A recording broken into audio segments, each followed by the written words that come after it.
விதின்னா எது சார்? விதிங்கிறதுக்கு ஏதாவது அர்த்தம் உண்டா? நடந்து முடிஞ்ச அப்புறம் சொல்கிறது தான் விதி.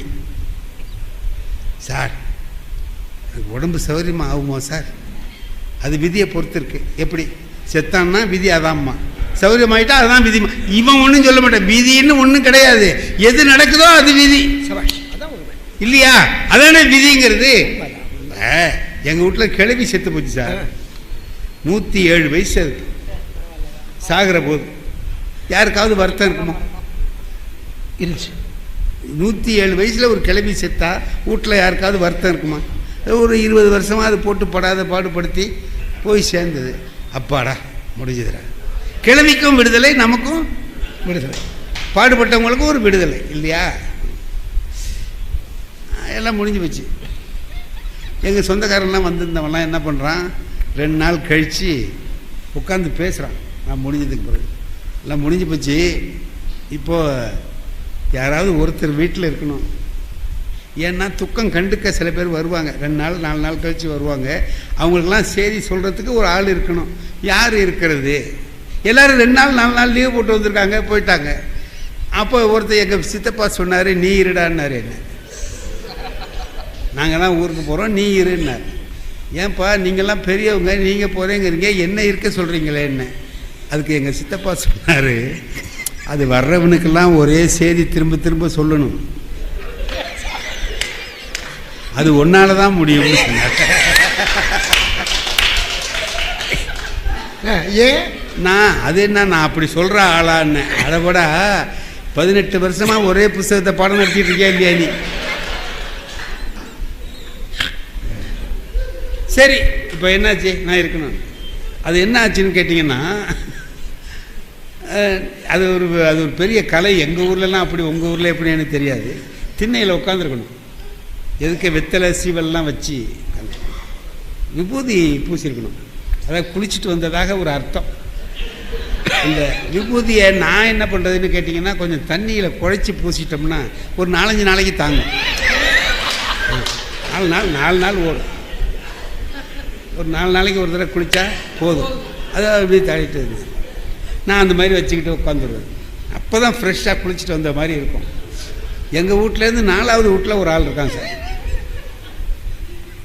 அவன் அன்னைக்கே வந்திருக்கலாம்ல. அவன் 4 நாள் கழித்து வரான். வரும்போது எப்படி வர்றான்னு கேட்டிங்கன்னா, அதுதான் முடிச்சிடலாம், அதுக்குள்ளே முடிச்சிடலாம். வந்தால் ஒரு துண்டை எடுத்து வாயில் வச்சுக்கிறான் சார். அது எதுக்கு துண்டு வச்சானுவோன்னு எனக்கு அது வரைக்கும் தெரியாது. அன்னைக்கு தான் துண்டை வச்சுக்கிட்டு, தம்பின்னா வாங்கண்ணே பாட்டி, அவனுக்கு செத்தது யாருன்னே இன்னும் தெரியல, பாட்டி தானான்னு கேட்குறான். பாட்டி தான் உட்காருங்க, தாத்தா பாட்டி தான் உட்காருங்க. அடுத்த கேள்வி கேட்பான். என்ன கேட்குறான்னா, ஏன் என்ன பண்ணுச்சும்மா? என்ன பண்ணுச்சுன்னா, 107க்கு ஏதாவது பண்ணணுமா? 107 ஆனதே காரணம்தான். இவன் என்ன கேட்குறான், என்ன பண்ணிச்சுங்கிறான். இப்போ இவனுக்காக நம்ம ஏதாவது சொல்லி ஆகணும் இல்லையா? அதோட நான் சொன்னேன், இந்த பக்கம் வலிக்குதுன்னு சொன்னிச்சு. சும்மா நானாக சொல்கிறேன், இந்த பக்கம் வலிக்குதுன்னு சொன்னிச்சு. எங்கள் ஊரில் ஒரு டாக்டர் இருந்தேன், அவர்கிட்டலாம் கொண்டு காமிச்சாச்சுன்னு.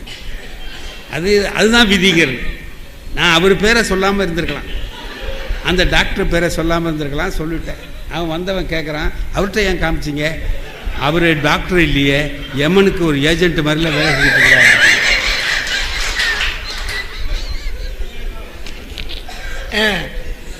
நான் அதுக்கு நம்ம என்ன பண்ணுறது, என்னமோ பண்ணிட்டான், தெரியாதனமாக இவர் பேரை சொல்லிட்டோமேன்னுட்டு.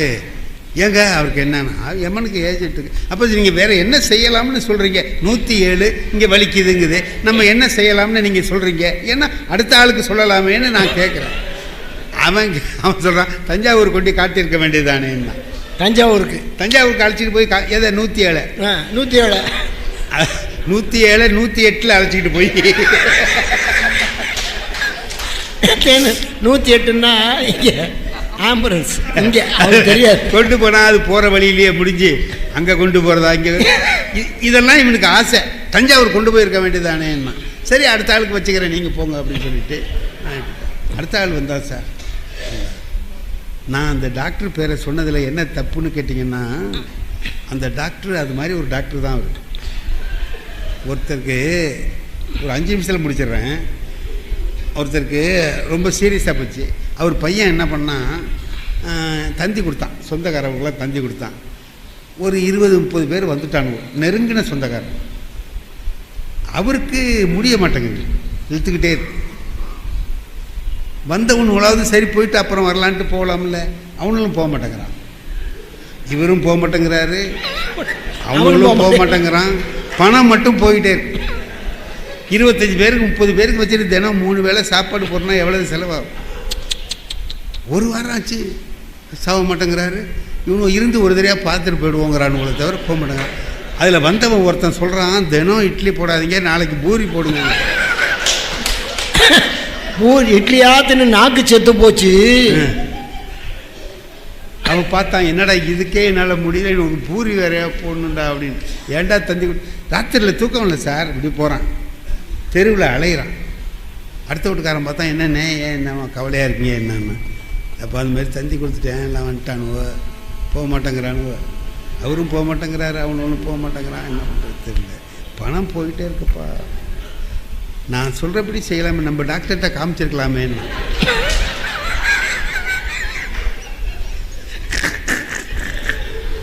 ராவணன் அவன் கேட்டான், காமிச்சா உடனே உடனே இல்லைன்னா கைராசி டாக்டர்னு அவருக்கு பேர் வச்சிருப்பாங்க.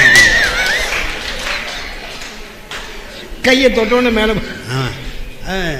என்னென்ன அப்படி சொல்கிறீங்க, 100 ரூபா செலவுமா கொண்டு காட்டு. சரின்னு மறுநாளைக்கு அழைச்சிட்டு போய், மாதிரி டாக்டர் ஒரு வாரமாக இப்படியே எடுத்துக்கிட்டு இருக்கு, போக மாட்டேங்குது.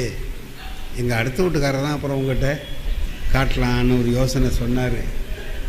நான் அதோட வந்தேன், கொஞ்சம் நீங்கள் பார்த்து ஒரு ஏற்பாடு பண்ணிங்கன்னா நல்லா இருக்குங்க அப்படி சொன்னார். எத்தனை நாளாக இப்படி இருக்குன்னாரு. 1 வாரமாக. இவ்வளோ நாள் என்ன கிழிச்சியா? அன்றைக்கே வர வேண்டியது தானே. அன்றைக்கே வந்து அன்றைக்கே 1 வாரம் செலவு மிச்சம்லாங்கிறாரு. சொல்கிறான் தெரியாது, அவர் சொன்னவனு தான் எனக்கு ஞாபகம் வந்துச்சு. கண்டாய்க்கு அப்படின்னு என்னதான் அப்படி வச்சு இந்த கையை அப்படி தொட்டு பார்ப்பார். பார்த்துட்டு அந்த ஆள் என்ன சொல்கிறான்னா, தூக்கிட்டு போட்டு முடிஞ்சு வச்சு. அவர்கிட்ட வந்த கேஸ் எதையும் அழைச்சிக்கிட்டு போகணுன்னு சொல்கிறது இல்லை, அவர் வாயால் தூக்கிட்டு போ.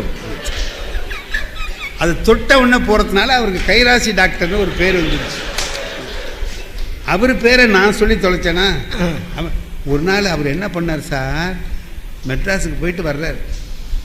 வந்து நாகூரில் இருந்தால் போகலாம், வந்து இறங்குறாரு. நான் வந்து இறங்கி முந்தி போகிறேன், இவர் பின்னாலே. அதே ட்ரெயினில் வர்றீங்க? நான் வந்துட்டேன். அவர் வந்து எனக்கு தெரியாது, அவர் வேற கோச்சில் இருந்திருக்காரு, நான் வேற கோச்சு. இறங்கி பின்னால் வந்தவர் என்னை பார்த்துட்டார். புலவரே என்னார். ஆஹா, அவர் சவுண்டு மாதிரி இருக்கே அப்படின்ட்டு, சார் நான் வரேன் சார் அப்படின்னு. இருங்க, ஆனால் இவரை கால நேரத்தில் இவரை பார்க்குறது அவ்வளோ நல்லது இல்லைன்னு தெரிஞ்சு நான் போயிடலான்னு பார்க்குறேன், விட மாட்டேங்கிறார். இருங்க, எப்படி வீட்டுக்கு போவீங்க என்னார். நான் ஆட்டோ பிடிச்சிட்டு போயிடுவேன் சார். நம்ம கார் வந்துருக்குல்ல, காரில் அது நம்ம அழைச்சி கொண்டு உங்களை வீட்டில் விட்டுட்டு நான் போகிறேன். வீட்டில் விட போகிறீங்களா, வீட்டுக்கே விட போகிறீங்களான்னு தெரியல. சரின்ட்டு போனேன். டிரைவரை பின்னால் உட்காருன்னார். என்னை முன்னாடி பக்கத்தில் உட்கார வச்சார். சார், அன்றைக்கி நடந்த ஒரு ஆச்சரியம். இப்படி போகும்போது எதுக்க இறந்து போன ஒருத்தரை தூக்கிட்டு வரானோ சார், அதை பார்த்துட்டு அவர் என்ன செஞ்சார் தெரியுமா, இது எப்படி நடந்துச்சுன்ட்டார் சார். அதாவது தான் ஊரில் இல்லாத போது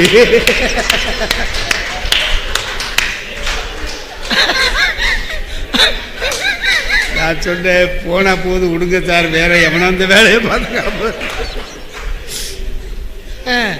இப்படி இருந்ததா.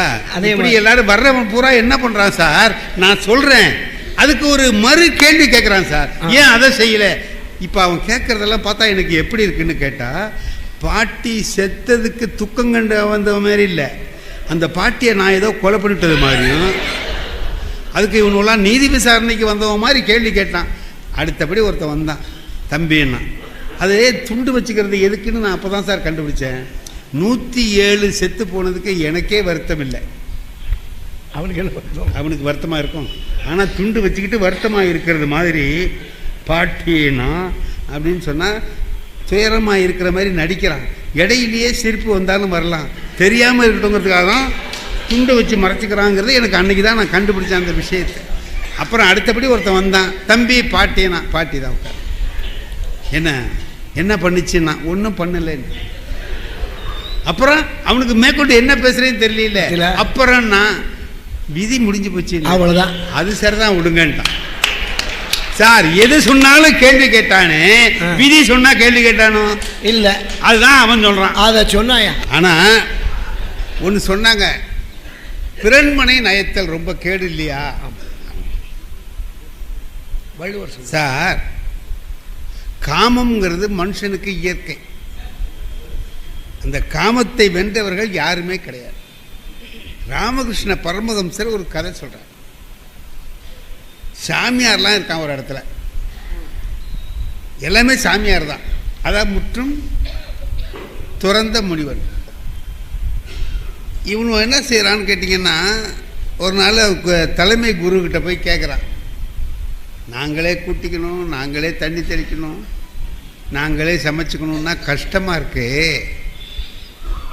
சும்மா ஒரு கிழவி வயசானதே ஒரு வேலை பார்க்கறதுக்கு வைக்கக்கூடாதான்னு கேட்குறான்.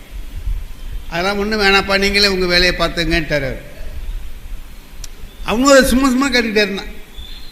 அப்போ அவர் என்ன பண்ணார், ஒரு நாள் நல்லா உப்பு நிறையா போட்டு ஆகாரத்தை கொடுத்து கொண்டு உள்ளார படுக்க வச்சு கதவை வெளியில் பூட்டிட்டார்.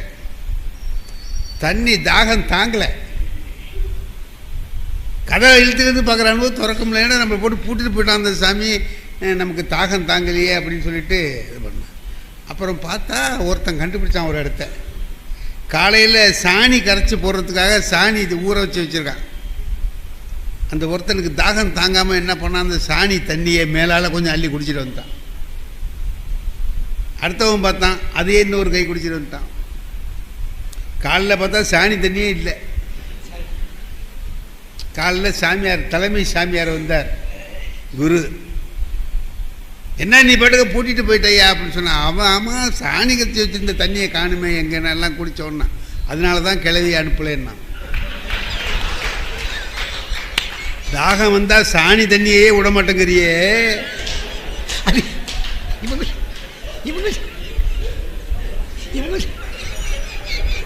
இது நான் சொல்ற கதை இல்லைங்க, ராமகிருஷ்ண பரமஹம்சர் சொல்ற கதை. யாரு உங்கள்கிட்ட மட்டும் தனியா வந்து சொன்னாரா? யாருக்குல, அவர் எழுதின புஸ்தகத்தில் இருக்கா? சரி, அவர் எழுதின புஸ்தகத்தில் இருக்கு, எனக்கிட்ட வந்தா சொல்லிட்டு போவாரு. அவர் எழுதின புத்தகத்தில் எழுதியிருக்கிறார். ஆகையினாலே காமத்துக்கு ஒரு வாய்ப்பு கொடுக்க கூடாதுங்கிறான். பிறன்மனை நயத்தை, அத காமம்ங்கிறது மன்னர். நான் கேனேன் சார், ஒரே ஒரு விஷயம் சொல்றேன், எனக்கு 82 வயசு ஆகுது. அந்த 82 ஆகுது, கம்பி வச்சு 83 ஆரம்பிக்கும். காங்கிரீட் கம்பி எதுங்க? இந்த காங்கிரீட் கம்பி.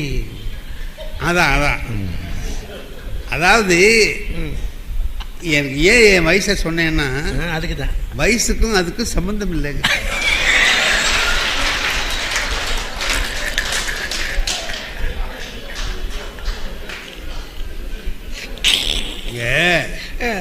வீட்டில் மாடியில் ஒரு ரூம் கட்டலாம்னு முடிவு பண்ணேன். ஒரு கொத்தனார் வேலை பார்த்துட்டு இருந்தார். ஒரு நாள் நான் என்ன பண்ணேன், கடத்தருக்கு போயிட்டேன். கடத்தருக்கு போனோன்னா நேரம் ஆயிடுச்சு. கடத்தருக்கு போனீங்க? கடத்தருக்கு போயிட்டு நேரம் ஆயிட்டு, 1 மணி ஆயிட்டு. திரும்பி வர்றதுக்கு அந்த வேலை பார்த்துட்டு இருந்த கொத்தனார் கீழே இறங்கி வந்து, எங்கேயா போனேன் இவ்வளவு நேரம்னு கேட்குறான். எனக்கு ஆத்திரமா போச்சு. நீயா சொல்லணும் எனக்கு, என்ன கேட்குற, நான் எங்கே போனால் உனக்கு என்ன? இல்லையா, 3 கம்பி வேணையா, அது இல்லாமல் வேலை நின்று போயிருக்கு. உன் சம்பளம் தான், நீ தான் சம்பளம் கொடுக்க போகிற. வேலையே பார்க்கல காலையிலேருந்து, உன்னை தேடி தேடி பார்க்குறேன், காணும், இப்போ தான் வர்றேன்னு. சரி, இப்போ என்ன செய்யணும்? 3 கம்பி வேணும். 10 mm கம்பியில் ஒரு 3 வேணும். 10 mm கம்பி 3 கம்பி வேணும். இது 3 வாங்கி எப்படி தூக்கிட்டு வர்றது? தட்டு ரிக்ஷாவில் போடுறதா? அது என்னென்னமோ யோசனை பண்ணிக்கிட்டு நான் போகிறேன். வந்தது வேற, வேர்த்து ஊற்றுது, மயக்கமாக இருக்கு. போய் அந்த வண்டி 2 வீலர் அதில் போய் அப்படி திரும்பினேன். அந்த இடத்துல ஒரு கேள்வி, ஒரு 75 வயசு இருக்கும். ஏங்க நான் என்ன சொல்றேன், ஒரு கிழவின்னதுக்கே நீதிபதி இந்த சிரிப்பு சிரிக்கிறீங்களே, இன்னும் சிறு வயசா இருந்தா என்ன சிரிப்பு சிரிப்பீங்க? அது என்ன பண்ணுச்சு, ஐயான்னுது. நான் கொஞ்சம் ஸ்லோ பண்ணி வண்டியை கிட்ட போனேன். என்னம்மா, உங்கள் பேச்சுனா எனக்கு ரொம்ப பிடிக்கும்னுச்சு. எனக்கு எப்படி இருக்கும், இப்போ கம்பி எப்படா வாங்குறது, எப்படி தூக்கிட்டு வர்றது, வெயில் வேர்த்து ஊற்றுதேன்னு நினச்சிக்கிட்டு இருக்கிற போது இது வந்து உங்கள் பேச்சுனா ரொம்ப பிடிக்கும், ஆடா ஏமா நீ போமா அப்படின்ட்டு கிளம்புனேன். டக்குன்னு அந்த அம்மா ஒரு செய்தி சொல்லிச்சு பாருங்க, என்னை விட எங்கள் சித்ராவுக்கு உங்கள் பேச்சுனா உயிருன்னுச்சு. சித்ரா நான் வண்டி ஆஃப் பண்ணிட்டேன். நீங்க என்ன வண்டியே ஆஃப் ஆயிடுச்சு. வயசு என்ன, 82, 75. ஒரு வசதி இல்லாதவன், ஒரு பெரிய அழகு இல்லாதவன், ஒன்றும் இல்லாதவன், இது எல்லாம் இருக்கிறவன் ராவணன். நம்ம 2 பேரையும் கம்பேர் பண்ணுங்க. அதுக்காக சொல்றேன். நான் சொன்னேன், உங்கள் வீடு எங்கம்மா இருக்குன்னு கேட்டேன். அது சொன்னிச்சே, இந்த ஒரு அடையாளம் சொன்னிச்சு, இங்கே போய் அப்படி போய் அப்படி போய் ஒரு 5 கிலோமீட்டர் போகணும்னு சொல்லுது. இதுக்கு அவனுக்கு கம்பி வாங்கிட்டு கொண்டு கொடுக்கணும், வெயில் ஜாஸ்தியாக இருக்குது, எல்லாம் தெரியுது சார், அத்தனையும் தெரியுது. அந்த சித்ராங்கிற பேர் வந்த உடனே நீ பின்னால் உட்காருமான்னு உட்காந்துச்சு. அழைச்சிட்டு போயிட்டேன். போய் கொண்டு ஐயே, இந்த இடையில இந்த நினைப்பு வருது, போனால் கொத்தனார் திட்டுவார் கொள்வார். அவன் திட்டிட்டு போகிறான், போ சித்ராவை எப்போ பார்க்க போகிறான் அப்படின்னா. அப்படியே உண்மையை சொல்கிறார் பாருங்க. அப்படியே உண்மைன்னா நான் வெக்கம் இல்லாமல் சொல்கிறேன்.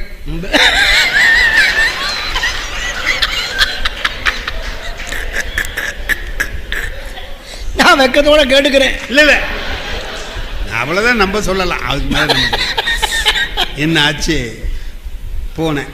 போய் அந்த வீட்டுக்கிட்ட போனோடனே அந்த அம்மா ஏறி முன்னாடி போச்சு. நான் பின்னாலே போய் பார்க்குறேன், ஒருத்தரை காணும் வீட்டில். ஆமாம், சித்ரான்னு சொன்னிச்சே, ஒன்றுத்தி இல்லையே அப்படின்ட்டு அது சொன்னிச்சு. அந்த அம்மா, உட்காருங்க சார், இந்த சித்ராவை அழைச்சிட்டு வந்துடுறேன், உட்காருங்க. சரின்னு பார்த்துட்டு போகலான்ட்டு உட்காந்து கிட்டக்கிட்டு சித்ரான்னு சத்தம் போட்டுக்கிட்டு உள்ளே போச்சு. போனது அங்கேருந்து அழைச்சிட்டு வருது சார் சித்ராவை. அதால் நடக்க முடியல. இப்படி கையை இப்படி கொடுத்து மெதுவாக தள்ளிட்டு வருது. கை தாங்கலாம், மெதுவாக நடக்குது.